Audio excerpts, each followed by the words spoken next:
Buyers are in full control of the Toronto real estate market. There was just a report that came out from an economist at RBC that showed that buyers have not had this much control of the market since going back to the 90s. And what they're looking at is the new listing versus sales ratio, or the months of inventory ratio. And I did a media interview earlier today, and it prompted me to make this video because they're asking questions about what's actually going on the ground level. What are you seeing in negotiations? You know, what is standard in today's market? Because even though a smaller percentage of properties are selling every single month, the ones that are selling for the most part are selling under asking. And we are in the market conditions now, not just really in one asset class, but across the entire market that we haven't seen in probably 20 years. So in today's video, I'm going to answer one simple question. Well, how much control do buyers actually have?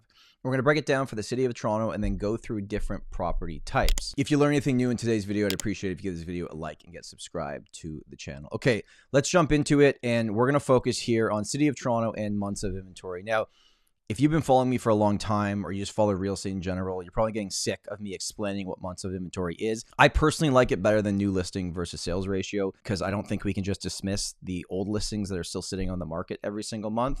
But basically, in a really simple way, if no new listings came to the market, but the sales were happening at its current pace, it would take this long for the entire market to sell out. That's what months of inventory is. So when I give you that number, whether it's 2 months or 7 months of inventory, if no new listings were going to come to the market, it would take this long for everything to sell out. And the second breakdown of it is just, well, it just gives us an easy way to look at the market. Buyer's market, balanced market, seller's market. The way that I've always looked at this, some people would argue maybe 4 months or less is a seller's market.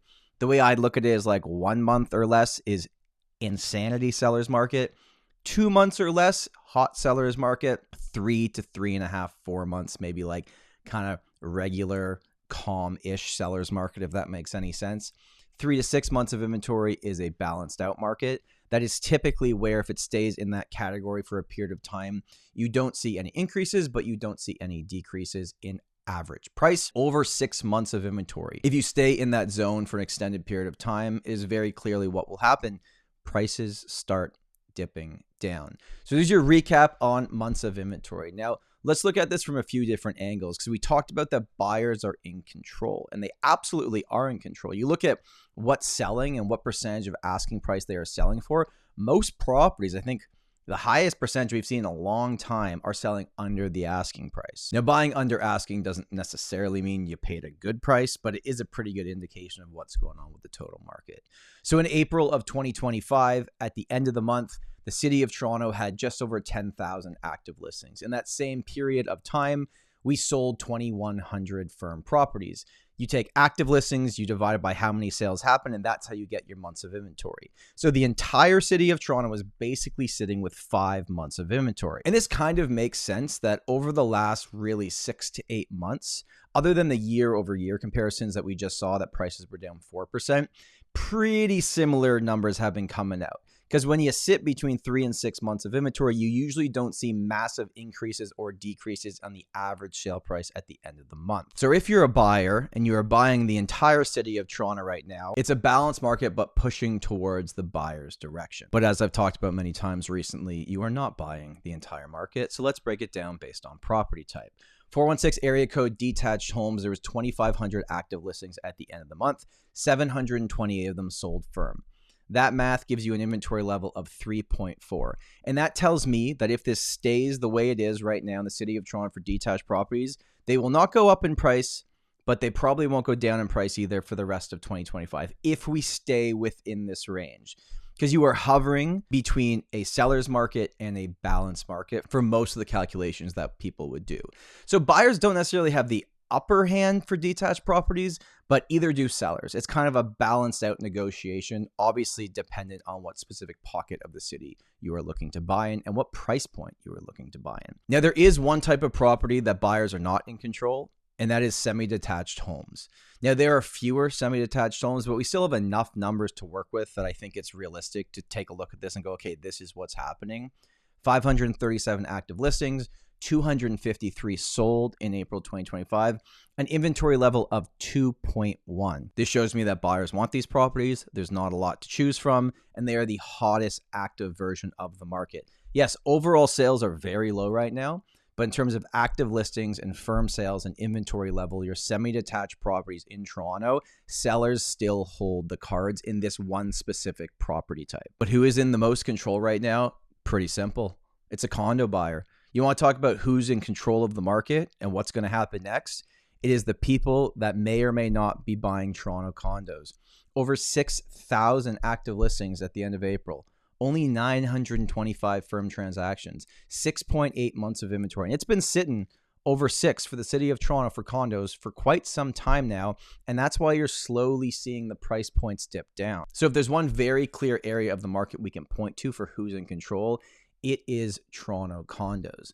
But there's nuance to this, right? Like if we look just at the downtown core, CO1 is the biggest cluster of condos. That's why I always use it as an example because it's the most amount of data. 1,600 active listings in CO1 with only 232 sales.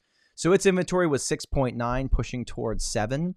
You are in control if you are a buyer buying a downtown condo that's basically west of Yonge Street to Dufferin, south to the water, and north to Bloor. If you're buying in that area, for the most part, depends on number of bedrooms and square footage and all that as well. But for the most part, you have control. You have negotiation power. You can probably get it under the asking price. You can probably bid on a few and go a little bit low and see how people respond to it. Because really, like, what do you have to lose?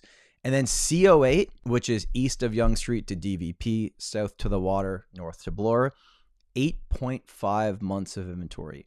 Over 1,000 active condo listings, only 120 sales last month. So if we're looking at like areas of the market where the control is very much in the buyer's side of the ring, it is CO8 condos. So if I'm a buyer in today's housing market, what I want to know is what's the months of inventory in the property type and area that I am looking to buy, and how much control, negotiation power do I have in today's market.